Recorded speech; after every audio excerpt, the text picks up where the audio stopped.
Welcome to lesson 5.1. This chapter is about gases. As we mentioned before, there are three states of matter, and this particular chapter deals just specifically with one of those, and that is gases. When we talked about gases, you learned that gases will fill any container uniformly. So regardless of the container you put them in, they will take on the entire volume. Gases are easily compressible, so if you were to put some air, aka a gas, into a balloon, you could compress that balloon. Gases will also completely mix with other gases, so if I were to put, let's say, methane into a room that was filled with atmospheric air, which was oxygen and nitrogen, then that methane would eventually work its way and it would completely mix with those other gases. Gases also exert pressure on their surroundings, and for example would be atmospheric pressure. We don't necessarily feel that pressure because we've been exposed to it our whole lives.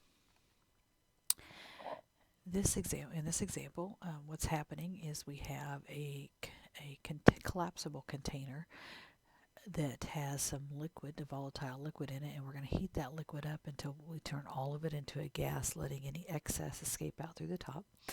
We're going to then put the lid on the container, remove the heat source, and as the container cools, because that gas occupies more volume than the liquid did, it's going to, as it condenses back down to a liquid, it's going to implode because of the pressure exerted by the gases in the atmosphere. We use a couple different devices to measure pressure, and you won't see these per se in a chemistry lab because these are how the devices were first manipulated, and this is the basis for what we use today, but we don't use this exact technology. So if you listen to kind of an older weather forecast, they may have talked about barometric pressure, and barometric pressure just shows what the atmosphere is doing. High pressure usually indicates good weather, low pressure indicates unsavory weather. A barometer, this is the first barometer. This was invented by Torricelli. So what's happened is you have a tube, and this tube is filled with mercury. We have a dish. This dish also has mercury in it. The tube is inverted into the dish of mercury. Well, mercury is dense, and so it will try to work its way out of the tube. But because of the atmospheric pressure pushing on this liquid mercury, it will force the mercury to stay in the tube up to a certain place. So more pressure exerted here, the higher that will be pushed up into the tube. The less pressure exerted here, the more of that mercury comes out of the tube.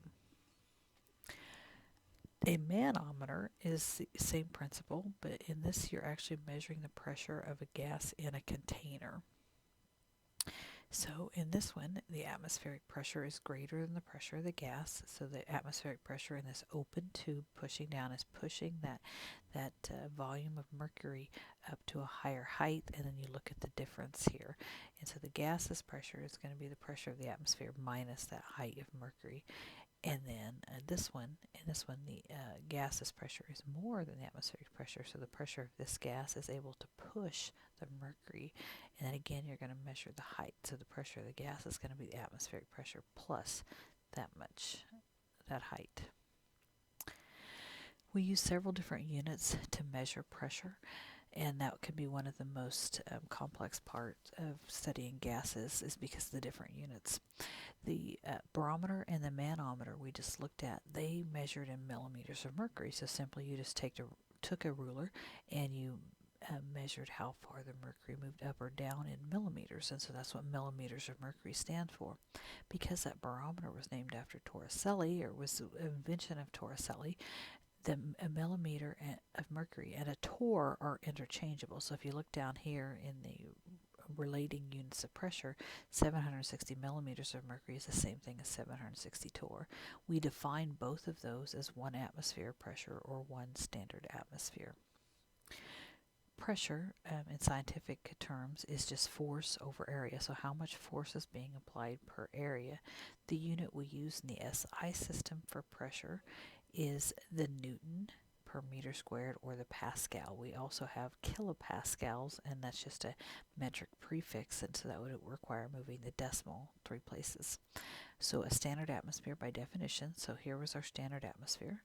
By definition, and using pascals, a standard atmosphere is 101,325 pascals, or approximately 10 to the 5th pascals. So let's look at an example. And we do pressure conversions because when you get to, especially the ideal gas law, you have to have certain units in order to plug numbers into that law, and so that's why we do pressure conversions. But here's a practice problem. Pressure of a gas is measured as 49 torr. We need to represent that both in atmospheres and in pascals, and so we're going to use some of those unit conversions. So 49 torr, that was given in the problem. We know by definition that 1 atmosphere is 760 torr.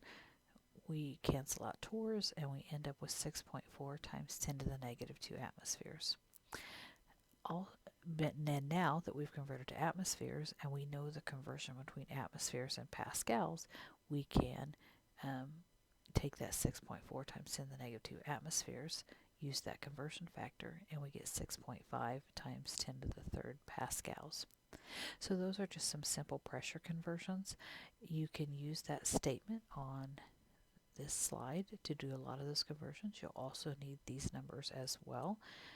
These are numbers that it's actually very beneficial and will help you do problems very quickly if you know some of them automatically. Okay, so that concludes lesson 5.1. We'll continue on into 5.2 by looking at some of the gas laws.